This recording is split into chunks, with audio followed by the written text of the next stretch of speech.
era un pintor. Pero luego has trabajado y has hecho muchos trabajos pues de curador, entonces mejor que hables tú, ¿no? Muchas gracias, Paco. Pues yo me siento casi me siento en familia en esta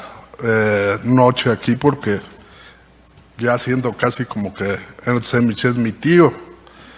Viví muy cerca de su obra muchísimos años, toda mi adolescencia, mi juventud. Tuve esa fortuna de formarme como escritor en torno al arte viendo la obra de Semic. Es una de las obras más poderosas que pude frecuentar en vivo, revisar continuamente en los muros de casa de Canek, de Gertrudis, de Carlita, de toda la familia. Y pude aprender muchísimo sobre ese enfrentamiento en soledad que habla Jorge Juanes del artista, no solamente a través del anecdotario, sino precisamente porque se veía en la obra esa reflexión hacia adentro del mundo tan complejo que le tocó vivir. Tuvo una biografía muy intensa, Ernesto,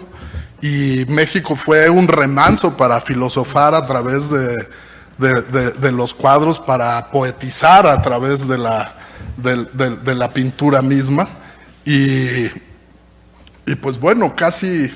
puedo decir que esa sucesión de imágenes, esos paisajes emocionales, como pintaba Ernesto, esas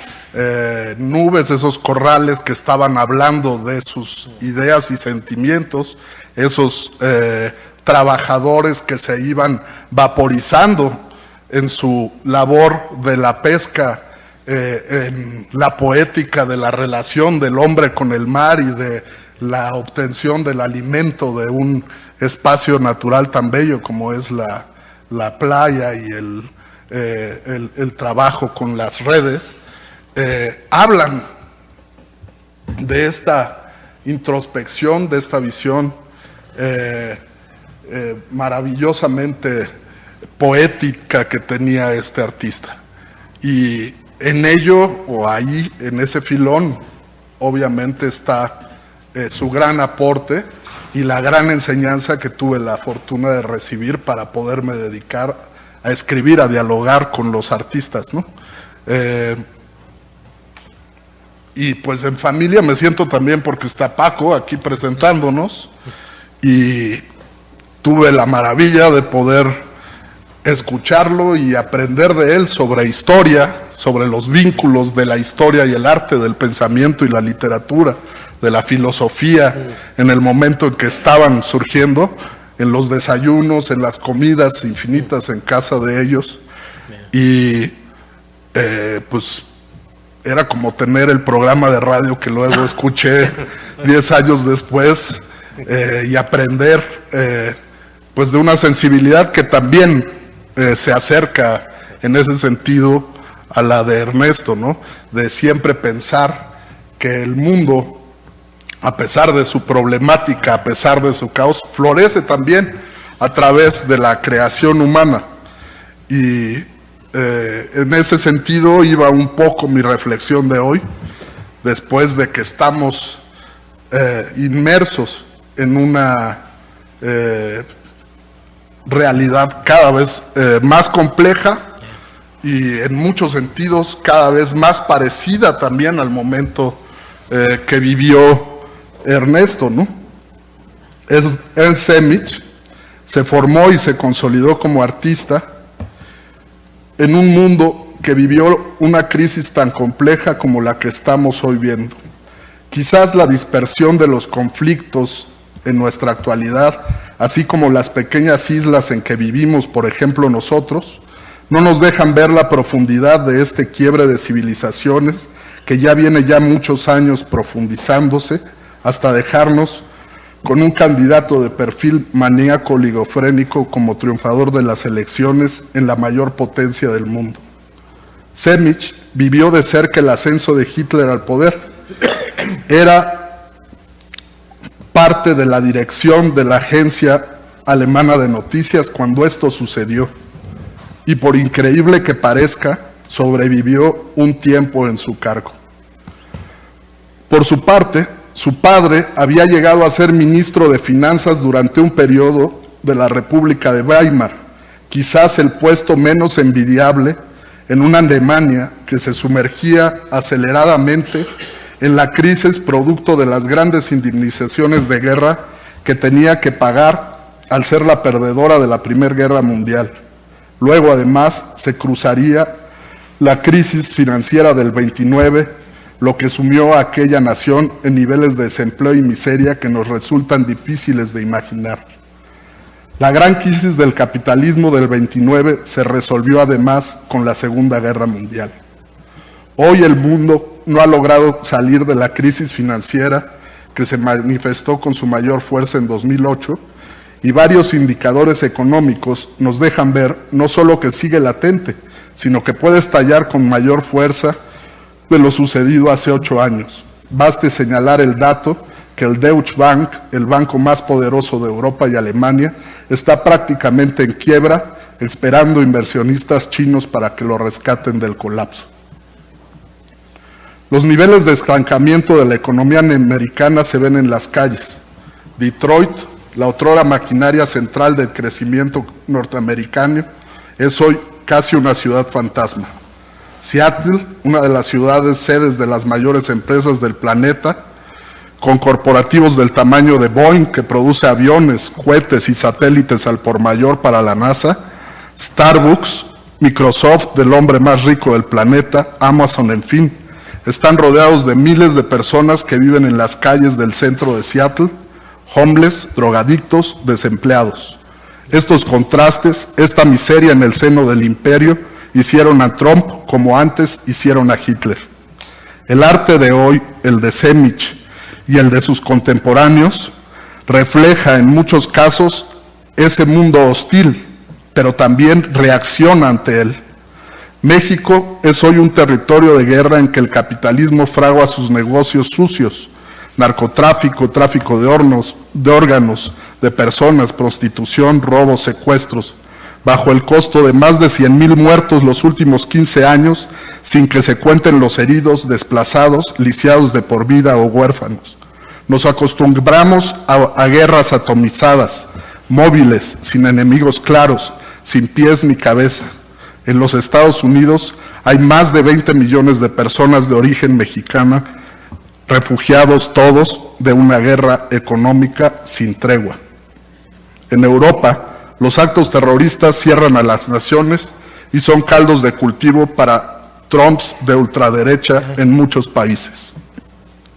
Quise situar estos paralelismos de nuestros tiempos no por catastrofista, sino porque podemos empezar a ver el arte de Ernesto con los ojos más cercanos, es decir, la gran efervescencia que se vivió en Europa y en específico en Alemania durante el periodo crítico que va de las preguerras, las guerras y la entreguerra, tuvo un espacio de salvación en el arte y la ciencia, la literatura y la filosofía. Fueron tiempos en que era de tal fuerza y creatividad el movimiento humanista como reacción a la realidad terrible que se desarrollaba sobre las sociedades, que por ejemplo el expresionismo del que Semich fue cercano era una agitación intelectual muy amplia, una atmósfera más que un estilo definido en el que lo mismo se dieron obras de teatro, pero también de cabaret político, composiciones musicales, revolucionarias, cine, literatura y pintura. Uno de los poemas de amor del poeta alemán Franz Werfel, quien fuera el último esposo de una de las musas más importantes de la época, Alma Mahler-Werfel, cerró su poema sin título diciendo: porque ni las lágrimas pueden decir lo que realmente queremos decir. Desesperados, los seres del humanismo mantuvieron viva el ala creativa de la humanidad.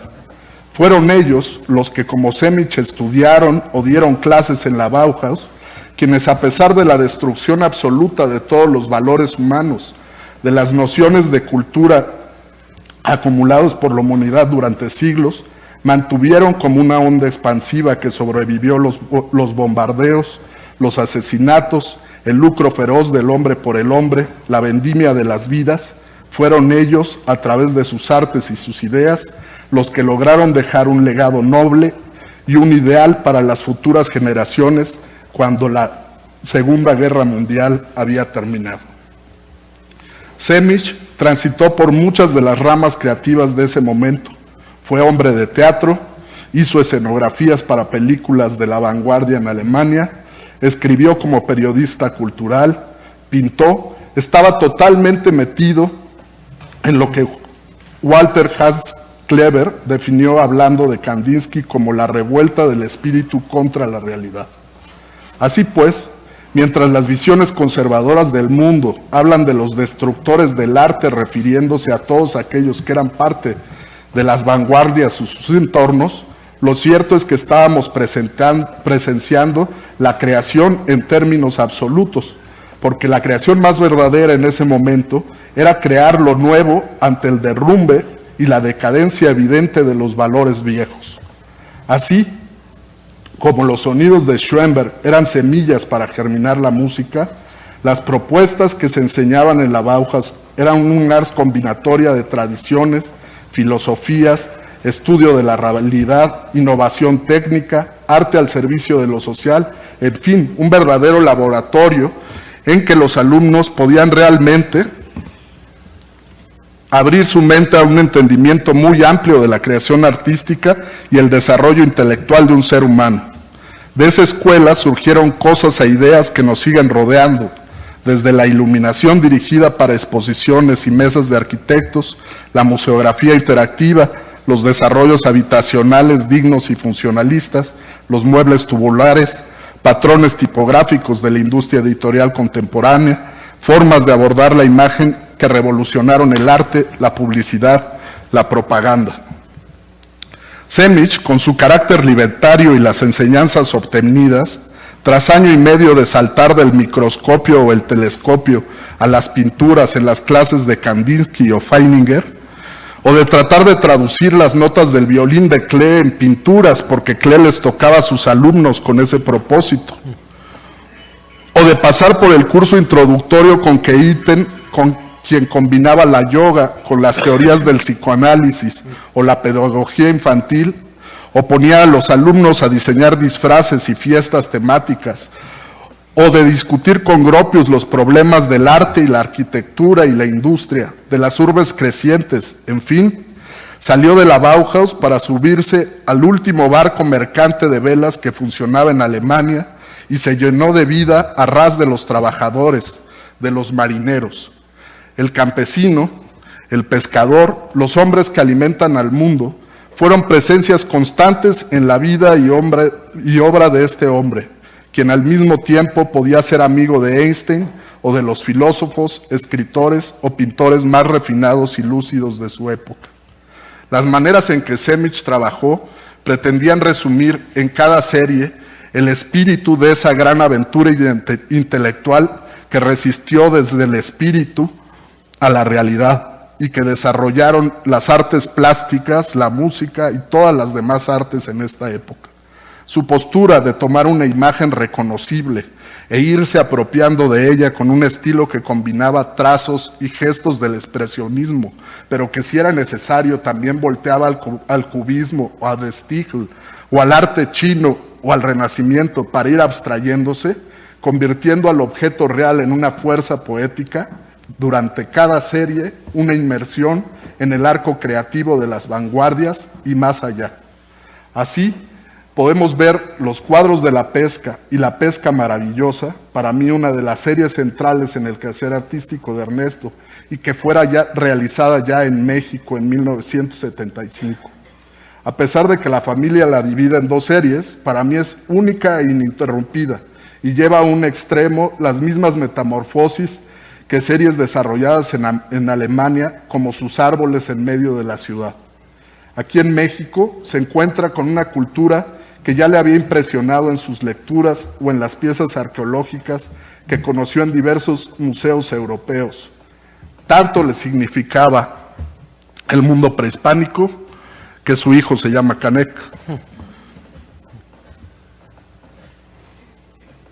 Para él, México significa un mundo lleno de colores vivos, exuberancia natural, comidas exóticas, sabores barrocos, que él resume en la serie del hombre y la serpiente.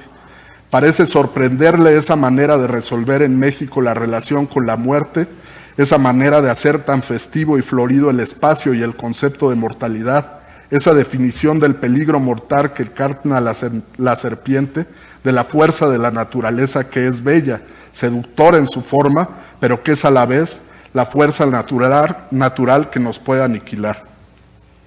Realizada casi toda en pequeños formatos y muchas veces en papel,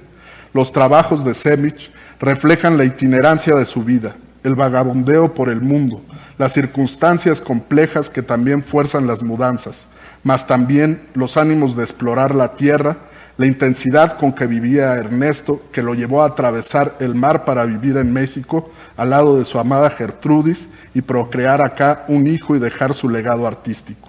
Entiendo el empeño de su viuda para dar a conocer este trabajo, el esfuerzo de su hijo, Canek, de toda la familia, Adriana, Carla, de los amigos, Juan Prieto, porque cualquiera que haya visto estos trabajos, cualquiera que los haya visto de cerca, que se haya detenido en la inmersión poética sobre los diversos estados de la existencia que tuvo Ernesto a través de la pintura, entenderá que en estos pequeños formatos, en la humildad de estos pequeños formatos, se encontraba la gran profundidad de los grandes temas de la poesía y el pensamiento. Gracias.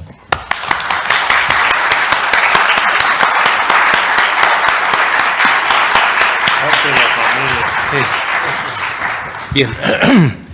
quiero hacer notar los que nos han dado cuenta y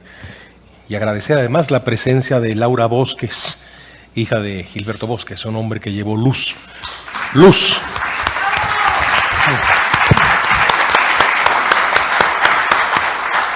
Un hombre, en fin, que hizo posible que muchas personas que vivían en el sueño de la libertad, que se les podía haber cortado, porque las podían haber matado, como todos saben, pudieron realizar su libertad y la autodeterminación de su persona. De veras, qué bien que esté usted aquí esta tarde. Mis padres entre ellos. Ajá, qué bien. Bien, y también hay que agradecer y de veras con mucho afecto la colaboración de la Asociación Civil Etos y Logos y la presencia de María Benítez Cantarero. Gracias pues a todos y